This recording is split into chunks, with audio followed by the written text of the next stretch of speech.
Hello everyone, ನಾನು doctor Rashmi Hosamani, Hosamani fertility ಮತ್ತು IVF centre ಅಲ್ಲಿ ಫರ್ಟಿಲಿಟಿ ಕನ್ಸಲ್ಟೆಂಟ್ ಆಗಿದ್ದೇನೆ.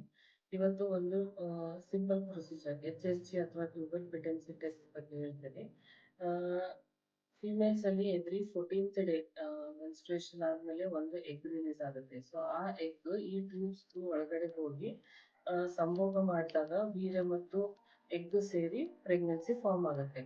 ನಮ್ಗೆ ಈ ಟ್ಯೂಬ್ ಟೆಸ್ಟ್, ಟ್ಯೂಬ್ ಓಪನ್ ಇದೆನಾ ಬ್ಲಾಕ್ ಇದೆನಾ ನೋಡ್ಬೇಕಂದ್ರೆ ನಾವು ಟ್ಯೂಬಲ್ ಪ್ರೆಗ್ನೆನ್ಸಿ ಟೆಸ್ಟ್ ಮಾಡ್ಬೇಕಾಗುತ್ತೆ. ಇದನ್ನು ನಾವು ಪೀರಿಯಡ್ ಆಗಿ 5th ಡೇ ಆದ್ಮೇಲೆ 10th ಡೇ ಒಳಗಡೆ ಮಾಡ್ಬೋದು.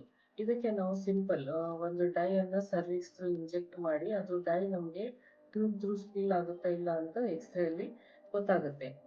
ಟ್ಯೂಬ್ ಏನಾದ್ರೂ ಬ್ಲಾಕ್ ಇದ್ರೆ ನಾವು ಅದಕ್ಕೆ ನೆಕ್ಸ್ಟ್ ಪ್ರೊಸೀಜರ್ ಟ್ಯೂಬ್ ಓಪನ್ ಮಾಡಕ್ಕೆ ಅಥವಾ ಟ್ಯೂಬಲ್ ರೀಕ್ಯಾನಲೈಸೇಷನ್ ಮಾಡ್ಬೋದು. ಅದು ಹಿಸ್ಟ್ರೋಸ್ಕೋಪಿ ಮತ್ತೆ ಲ್ಯಾಪ್ರೋಸ್ಕೋಪಿ ಥ್ರೂ ಆಗುತ್ತೆ.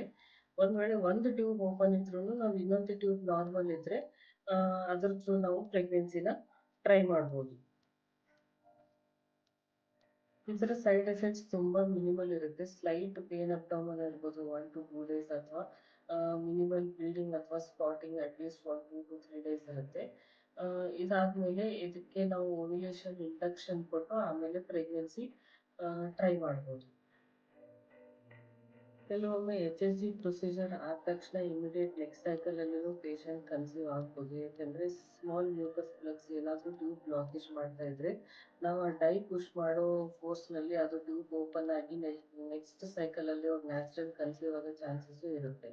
ಸೊ ನಿಮ್ಗೆ ಇದ್ರ ಬಗ್ಗೆ ಏನಾದ್ರೂ ಹೆಚ್ಚಿನ ಮಾಹಿತಿ ಬೇಕಿದ್ರೆ ಹೊಸಮನಿ ಫರ್ಟಿಲಿಟಿ ಮತ್ತು ಐವಿಎಫ್ ಸೆಂಟರ್ಗೆ ಕಾಂಟ್ಯಾಕ್ಟ್ ಮಾಡಿ. Thank you.